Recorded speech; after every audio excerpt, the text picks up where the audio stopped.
All right, y'all, welcome back to the show. It's Anti-War Radio. I'm Scott Horton, and our next guest is Greg Mitchell. He's the author of the book Hiroshima in America, as well as So Wrong for So Long, and many others.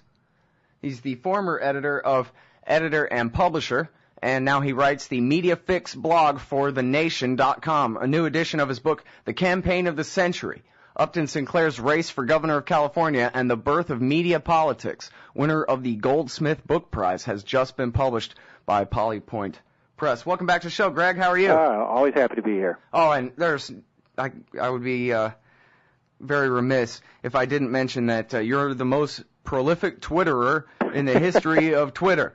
And that's not quite true, but and I'm not sure that's a compliment, but no, it is. No. Take it the right way. I follow your links quite often. In fact, I don't spend that much time on Twitter as much as I did before, but certainly you're one of the highlights of it, no doubt about that. So I appreciate I wasn't poking fun. Okay. All right, so you've been live blogging WikiLeaks. Yes. So I guess you just got that Google alert, or you just re-click Google News for WikiLeaks every couple of minutes, and you get everything, right? Well, that's not quite how I do it, but I do. I've been doing it for 38 days now, which someone said must be a record for live blogging on any one subject. Although someone added that that's only true because blogging didn't come around till after the O.J. Simpson trial. Oh, right. But in any case, it's been 38 days, and I keep expecting each day will be the last, that the interest will fade or, the popularity will fade, but somehow it seems to keep growing. It's been the number one or number two most popular feature at the Nation site for over 5 weeks now. So that's very good to hear. Yeah, so certainly people who care seem to care even more. So I'll keep going until we run out of items or run out of interest. Right. Well, I sure hope the interest stays. You're not going to run out of items for quite some time. It looks like they still have only released 2,000 documents. Yeah. Well, it's hard to say what's happening with the documents. It's gotten interesting the last couple of weeks. The first 2 or 3 weeks it was kind of easy to follow them because the partnership that Assange had made with the top news outlets, and so the cables were all coming out from them.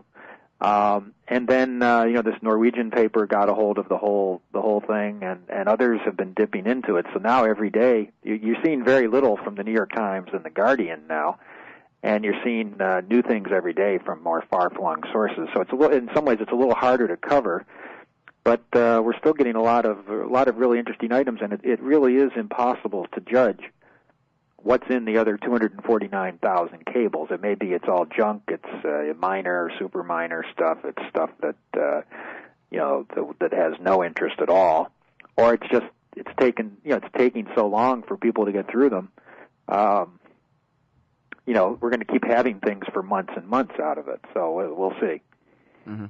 Well, now. A big part of your career or their editor and publisher was media criticism and kind of lambasting newspaper editors for getting things wrong and that kind of thing. And, I wonder about your sort of big picture take on the way at least the elite in the American media are treating this story. Yeah, well, it's interesting. It's, I've followed WikiLeaks carefully all year. And, earlier last year through middle of the year, the newspapers were covering WikiLeaks. They were running exclusives. They were getting access to the material. But the latest Cablegate release found them in kind of full partnership.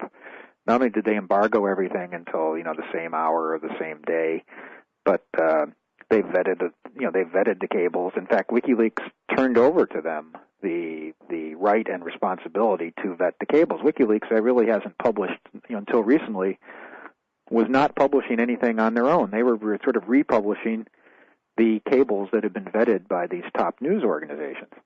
It's only been in recent days that we're seeing this as more of a freelance approach.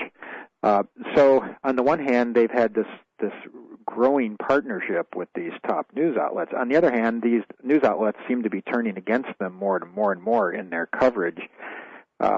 critical of Assange,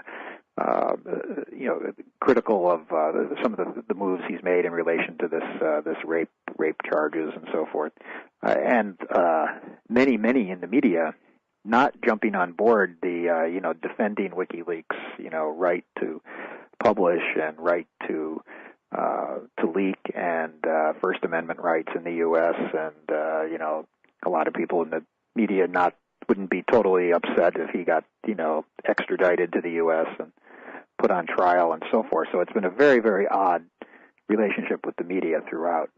Mm-hmm. Well, yeah, it seems like if the government says, oh, well, this is clearly just the act of enemies of America and they must be destroyed or stopped somehow, that at least in terms of the cable TV news anchors, excepting, Keith Olbermann or whatever, but, you figure the average news reader types on CNN, they just completely buy into that narrative, as Glenn Greenwald puts it. Assange is Saddam Hussein. He must be hunted down to his last Heidi spider hole. Well, I don't know whether you followed it's really almost Daily Show-ish or Saturday Night Live, this whole thing with Judy Miller, who was probably did more harm than anyone with her false Iraq WMD stories for the New York Times, coming out and slamming Assange for not verifying his sources. And then today she was asked to explain that, and she sort of again defended that the New York Times, of course, verifies, and we check our sources, and we take this seriously, and Assange just puts these leaks out, and of course it was her fake sources and her horrible sources that led to so many false stories and essentially led to the war. So, to this date, no one has been able to find a single person who has died because of any of the WikiLeaks leaks. While one might say that Judy Miller has, helped lead to hundreds of thousands of people in Iraq dying. Yeah, well, and there's really no doubt about that, considering the central role she played in laundering a lot of those lies from Ahmed Chalabi and them into the New York Times, as you reported, really, I think, in real time back then, right? I mean, you were critical of her even in 2002.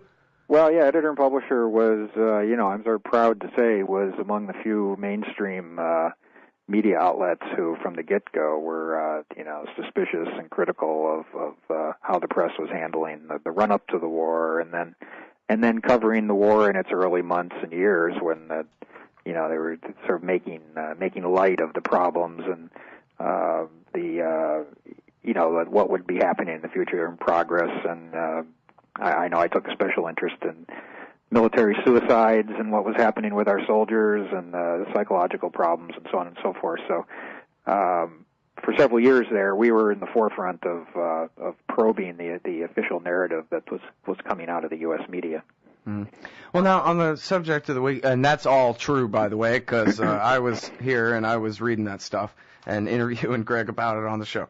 Well, not way back to 2002, but still. Anyone could have gone to antiwar.com and found links to your work back then. I'm interested. I know that you pay close attention to the editorial pages and kind of the consensus among newspaper editors, and I wonder whether you found any kind of gruff, hard-nosed old reporter types in charge of these editorial pages who, really are taking a firm stand in favor of not necessarily the content of the WikiLeaks or anything else, but on the right of WikiLeaks to publish this information. Well, there hasn't been too thunderous, I mean, there's got to be a couple of heroes in there somewhere, Greg. Actually, most of the top editorial pages and most of the top columnists are steering clear. It is kind of amazing that there's this great kind of gap. It's not that, it's better, I guess, than if they were all critical. But basically what we're seeing is a lot of critique, some support, and this vast middle ground of silence. So I think that's the most common characteristic right now. All right. Hold it right there, everybody. It's Greg Mitchell from thenation.com. We'll be right back. All right, everybody. It's Anti-War Radio. I'm Scott Horton. I'm on the line with Greg Mitchell. He's writing in real time. He's blogging the WikiLeaks. Day 38. Or is it 39 now? At thenation.com. All right, so tell me. I just posted a new item during your commercial break there. So oh, there you go. Well, I guess I need to hit refresh on this thing, don't I? All right, so tell me about Bradley Manning, because it goes without saying on this show, although I like saying it, that this is an American hero. It's obvious from what's been published of the chat logs that he had the highest whistleblowerish motives in doing what he did, and he's just like Daniel Ellsberg, and I'm very concerned that he's being mistreated. And Glenn Greenwald wrote a piece. His lawyer, I know, has done an interview with the Daily Beast and wrote a couple blog entries, and I was just wondering if you can keep us up to date on what you know, or at least what more journalism has been published about the treatment of Bradley Manning in military custody.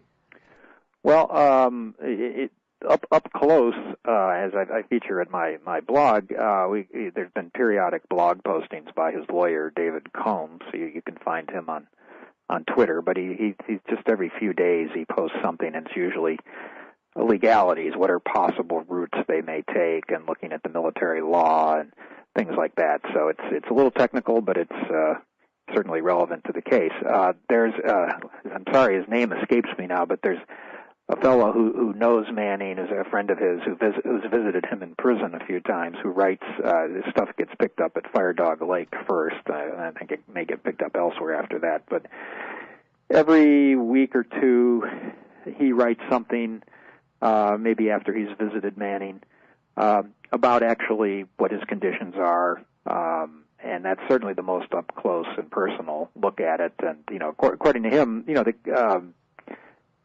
Manning doesn't particularly like to talk about his conditions, but he's talking about it more now than he used to. And apparently, mainly what he does is refute some of the claims when people made charges about his confinement and what he was allowed to do and not allowed to do and so forth.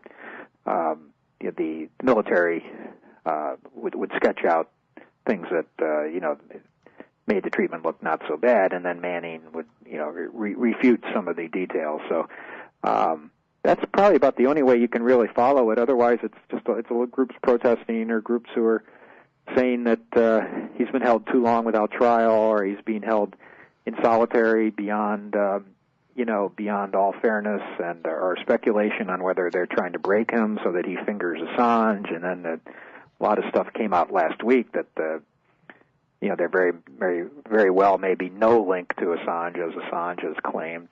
So it's an interesting case, but so little has come out because of nothing much has happened in the case. Mm-hmm. Well, just now you're referring to when Glenn Greenwald called out Wired for not verifying or disputing whether it was in the chat logs, right, that what Adrian Lamo had claimed about what Bradley Manning had claimed to him about his working with Julian Assange on the leaking itself. And this goes right to the heart of something that I have to assume you're an expert in, which is the right of the press in this country to publish what they want without prior restraint, without being prosecuted for it. They can't figure out what law to prosecute him under, other than maybe he conspired with Manning to actually do the leak in the first place. Right. Well, that's some people in the media draw a distinction. They say, well, Assange is a mixed bag. WikiLeaks has done some good things, et cetera, but Manning's all bad. Maybe some of them people do it in a way to sort of say, well, I want to give some support for Assange, and so I'll do that by calling for the hanging of Manning. So they're making a big distinction. Now others may feel that both of them are heroes, or some of them may feel that Manning's a hero and Assange is kind of a wild man. But the fact remains that the media has had a difficult time dealing with this whole thing. And part of it is because so little evidence has been presented. In fact, it's sort of assumed that Manning is guilty. So you don't know 100% sure that that's true. Second, you don't know whether maybe he did some of the things that he's being charged with and didn't do others. And then of course it gets into his motivation and so on. And then, of course, it comes back to why did he have access to this material? Maybe he did the country a favor by pointing out the security lapses. Maybe it was better that he blew the whistle on this rather than Iranians or some other people getting access to the material. So, it's a very complex case, and so it makes it interesting to follow every day. But it is also maddening because in the case of Manning, we know so little about the actual charges, and we don't know whether it's this one, the one Lamo is really the only witness against him, the only evidence that's emerged is, stuff that's come out because of that, or whether there's all kinds of other stuff. Mm-hmm.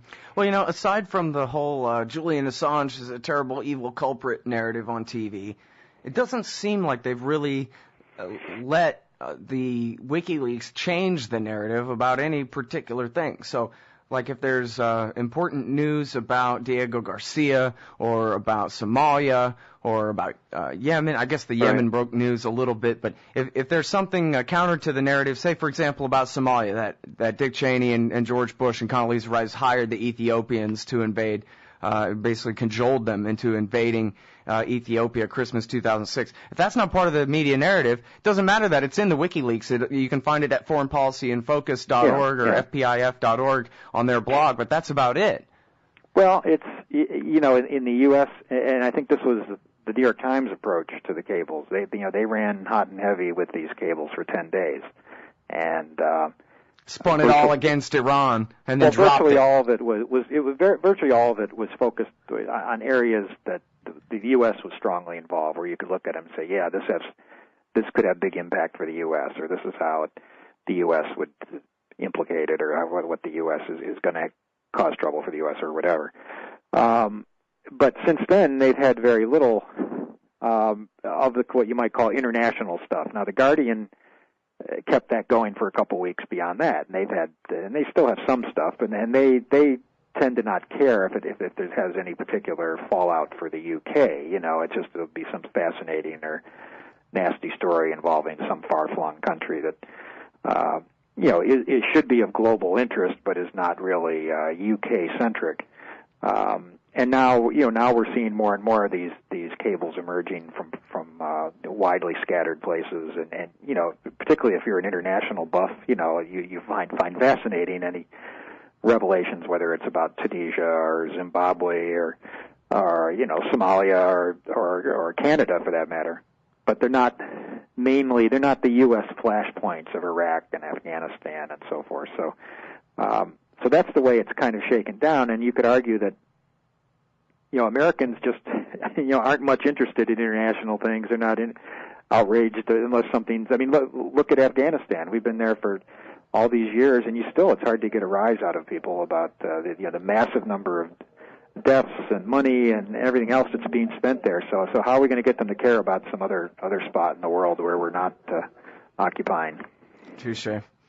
He's right. You got to be the demand for them to be the supply. Well, thanks for being the supply. I really appreciate it. Greg Mitchell, blogging at thenation.com. Thanks again. Okay, thank you.